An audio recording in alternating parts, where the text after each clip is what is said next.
So creating the desk bit is a little bit trickier because, as you can see, it's not a solid shape. There's just a top to it, and it's also got this curvy bit in there. So what I'm going to need to do is make sure that I get this just right. So I'm going to go back to my SketchUp, and again, I'm going to make, and always on SketchUp we draw the simplest shape we can, and then we go from there. So I'm going to use the rectangle tool, and I'm just going to draw on the floor the starting point of my shape. So again, I measured it, so I know that it's not quite a square, so it goes 130 centimeters this way, so I put the extra 0 on, and then it goes 100 centimeters the other way.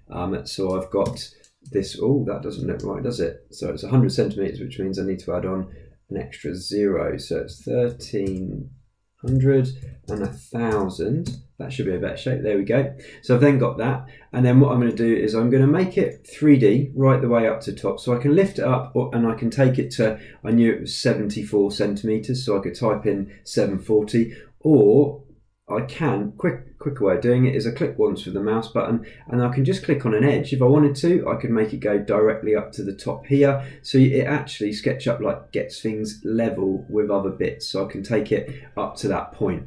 Now the only problem I've got at the moment is it's a solid shape and I only want the top little bit, so I'm going to do something a bit weird. So we need to make sure we've got the push pull tool selected, and I'm going to go underneath, and what I'm then going to do is just click somewhere roughly where my design kind of is. So I'm going to go under here and just click there, and can you see that I've now been able to grab that and move it up? So now what I can do is just, and this is where I'll probably just have to have a little bit of guesswork, is just to make it roughly the size and the thickness that I think it is. So I can take it up. If I think that's a bit too chunky, I can then just edit it a little bit more, so I can just get the right thickness for my tabletop.